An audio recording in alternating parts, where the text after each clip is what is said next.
Hi, welcome to Philip Tobin Motors. You've clicked the link to our 2021 BMW X3. This is the M Sport version of the car. It's the 30e version of the car, meaning it's the plug-in hybrid with the big 12 kilowatt hour battery, 300 brake horsepower, four-wheel drive, and just phenomenal spec on it. So what we'll do from here is we'll look into the front seats, the rear seats, we'll check out all the spec and goodies on it, we'll have a look at the boot size and practicality for the car, and then finally we'll take it for a quick drive to show you just how well this car performs. So here we are into the cab of the X3, and straight away, it being an M Sport, it's quite a nice place to sit. It's a really well spec'd car though too. This has a few nice packs on it, this car. We'll start with the obvious. It's got a big head-up display here. Now that's a very hard thing to get on camera because of the equipment I have. But it's there, it's got all the details you want in it, it's interchangeable, it's adjustable. With the Harman Kardon stereo upgrade on this one, we have the heated seat on this one. Then we get the big thick leather M Sport steering wheel, and they feel like no other steering wheel. I'm a massive BMW person, and for reasons like this, it just feels like quality. Everything else now, I might point out, is the same. No squeaks, no rattles, none of that kind of stuff. But the steering wheel itself, multi-function steering wheel, it's M badge down the bottom. We have cruise control on this side. We have the most modern gauge bin that you can change around and adjust whatever way you want on it. Onto the head unit then, some more nice packs on it. We've got gesture control on this car. Now, I have a 7 Series that has that, and you very seldom see it on something like this. But I can change the channel, I can lower it up, I can just higher, I can change the volume on it, I can mute it, I can just with hand movements. And while you're driving along, once you get used to it, it's fantastic because you just do a thing, radio changes. It is super that way. It's also got all of BMW's own sort of built-in systems on it. It's got the most modern iDrive in it for this shape of that. But it's got the important stuff too. It's got Apple CarPlay, it's got Android Auto, it's got reverse cams. It's all there in this car. It's a proper thing. Then on top of that, we get the beautiful M Sport bucket seats, which for a big man like me, they're always just spot on because they're never like overly tight. They're never pinchy feeling. They're always just supportive, even for a bigger man like myself. And with that in mind, let's put me in the back and see what the rear passenger space is like in the car.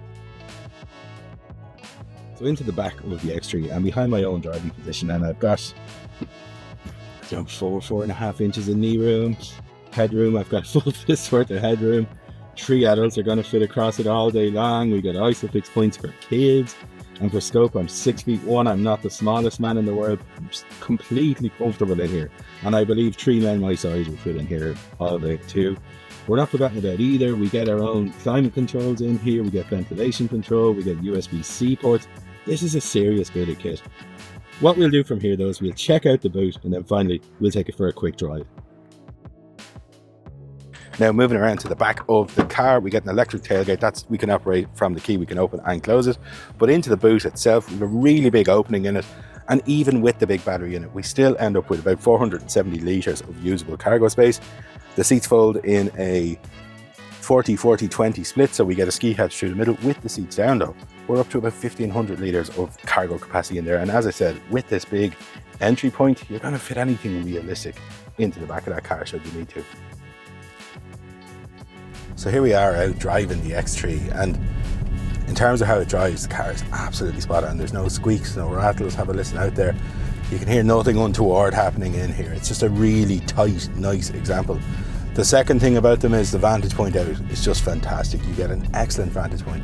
You can see head and shoulders above saloons, hatchbacks, that kind of stuff. On motorways and fast runs, you can see an awfully long way down the road, and it takes a lot of the anxiety out of driving in traffic in those situations out of it. For me, it does anyway, because I can kind of plan what's happening ahead. I'm not just focused on the guy directly in front of me waiting for him to brake. That's not happening here.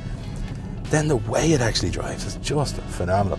As we drive along now, we're using mainly our hybrid push in this car. Whether it's charged or not, this car is a hybrid. If you charge it, it's a limited range electric car. So in a place like this, it's just effectively electric as we just toddle along. The engine's cutting in and out every now and then depending on what I ask for it.